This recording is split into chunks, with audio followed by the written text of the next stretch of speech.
Hello guys, स्वागत है आपका आपके अपने YouTube channel story with Kumar में।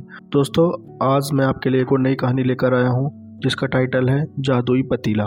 दोस्तों, अभी तक अगर आपने हमारे चैनल को सब्सक्राइब नहीं किया है तो प्लीज़ हमारे चैनल को सब्सक्राइब कर लें। तो चलिए दोस्तों, इस कहानी को शुरू करते हैं। कई साल पहले पीतल नगर में किशन नाम का एक किसान रहता था।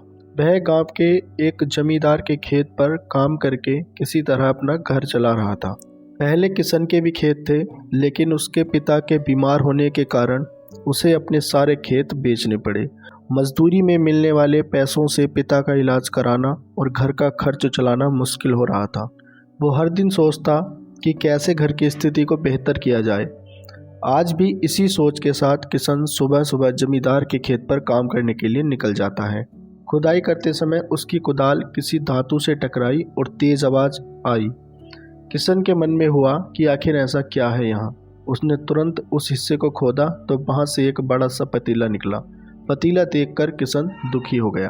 किशन के मन में यह आया कि ये जेवरात होते तो मेरे घर की हालत थोड़ी सुधर जाती। फिर किशन ने सोचा कि चलो अब खाना ही खा लेता हूँ। किशन ने खाना खाने के लिए अपने हाथ की कुदाल उस पतीले में फेंक दी और हाथ मुंह धोकर खाना खाने लगा। खाना खत्म करने के बाद किशन अपनी कुदाल उठाने के लिए उस पतीले के पास पहुंचा। वहां पहुंचते ही किशन हैरान हो गया। उस पतीले के अंदर एक नहीं बल्कि बहुत सारे कुदाल थे। उसे कुछ समझ नहीं आया। तभी उसने अपने पास रखी एक टोकरी को भी उस पतीले में फेंक दिया। वो एक टोकरी भी पतीले के अंदर जाते ही बहुत सारी हो गई। यह सब देखकर किशन खुश हो गया और उस जादुई पतीले को अपने साथ घर ले चला गया। वो हर दिन उस बर्तन में अपने कुछ औजार डालता और जब वो ज़्यादा हो जाते तब उन्हें बाजार जाकर बेच आता। ऐसा करते करते किशन के घर की हालत सुधरने लगी। उसने इस तरह से बहुत पैसा कमाया और अपने पिता का इलाज भी करवा लिया। एक दिन किशन ने कुछ गहने खरीदे और उन्हें भी पतीले में डाल दिया। वो गहने भी बहुत सारे बन गए। इस तरह धीरे धीरे किशन अमीर होने लगा और उसने जमींदार के यहाँ मजदूरी करना भी छोड़ दिया। किशन को अमीर होते देख जमींदार मोहन को किशन पर शक हुआ। वो सीधे किशन के घर पहुंचा। वहां जाकर उसे जादुई पतीले के बारे में पता चला। उसने किशन से पूछा, तुमने यह पतीला कब और किसके घर से चुराया? डरी हुई आवाज़ में किशन बोला, साहब, ये पतीला मुझे खेत में खुदाई के समय मिला था। मैंने किसी के घर चोरी नहीं की है। खेत में खुदाई की बातें सुनते ही जमींदार ने कहा, यह पतीला जब मेरे खेत से मिला तो यह मेरा हुआ। किशन ने जादुई पतीला ना लेकर जाने की बहुत मिन्नतें की, लेकिन जमींदार मोहन ने उसकी एक नहीं सुनी। वो जबरदस्ती अपने साथ वो जादुई पतीला लेकर चला गया। जमींदार ने भी किशन की ही तरह उसमें सामान डालकर उन्हें बढ़ाना शुरू किया। एक दिन जमींदार ने अपने घर में मौजूद सारे गहने एक एक करके उस पतीले में डाल दिए और रातों रात बहुत अमीर हो गया। एकदम से जमींदार के अमीर होने की खबर पीतल नगर के राजा तक पहुंच गई। पता लगाने पर राजा को भी जादुई पतीले की जानकारी मिली।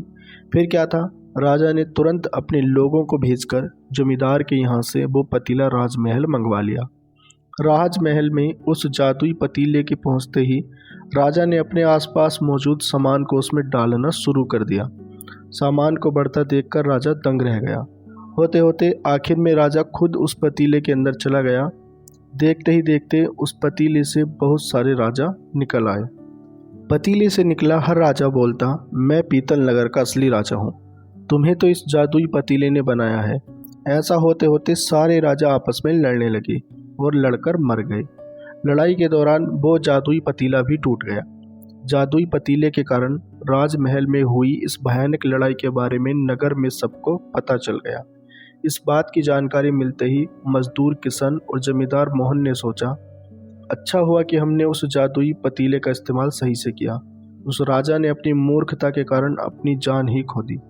दोस्तों, इस जादुई पतीले की कहानी से हमें दो सीख मिलती हैं। पहली यह है कि मूर्खता का अंत बुरा ही होता है, और दूसरी यह है कि हर सामान का इस्तेमाल संभल कर करना चाहिए।